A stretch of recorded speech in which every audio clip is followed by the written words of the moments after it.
കാരണം നേരത്തെ LDF സർക്കാർ അതിൽ വ്യക്തത വ്യക്തതാണ്. ഞങ്ങളതുമായി തുറന്നില്ല എന്ന് കൃത്യമായിട്ട് അറിയിച്ചിട്ടുള്ള കാര്യമാണ്. അതോടെ അത് അവസാനിച്ചു. നേരത്തെ ഇതുപോലുള്ള കാര്യങ്ങൾ സംഭവിച്ച ഇടങ്ങളുണ്ട്. ഇപ്പോൾ പഞ്ചാബിൽ ആം ആദ്മി പാർട്ടിയുടെ ഗവൺമെൻറ് ആദ്യം ഒരു ഘട്ടത്തിൽ അവർ ഈ PMC ഒപ്പിട്ടു. പിന്നീടൊരു ഘട്ടത്തിൽ PMCയുടെ ഭാഗമാകേണ്ടതില്ല എന്ന് അവർ തീരുമാനിച്ചു. അങ്ങനെ അത് ഒഴിവാക്കിയതിന് ശേഷം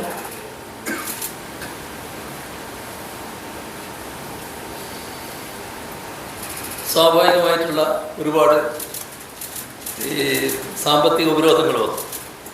അങ്ങനെ വന്നപ്പോൾ അവർക്ക് പിടിച്ചു നിൽക്കാൻ കഴിഞ്ഞില്ല. അവർ വീണ്ടും PMCയുടെ ഭാഗമായി. അപ്പോൾ ഒഴിവാക്കിയാൽ ഒഴിവാക്കിയത് തന്നെയാണ്. അതിനകത്ത് പ്രശ്നമില്ല. ഒഴിവാക്കാനുള്ള അധികാരം സംസ്ഥാന സർക്കാരിന് എപ്പോഴും ഉണ്ട്. അത് ഇപ്പോഴത്തെ സർക്കാരിന് ഉള്ളത് തന്നെയാണ്. അവരിതെല്ലാം പറഞ്ഞ് നേരത്തെ പറഞ്ഞതിൽ നിന്നൊരു നേരത്തെ ഞാൻ പറഞ്ഞതുപോലെ യൂട്ടേൺ അടിക്കുകയാണോ ഒരു ശങ്ക പൊതുവിൽ സമൂഹത്തിൽ വന്നിട്ടുണ്ട്.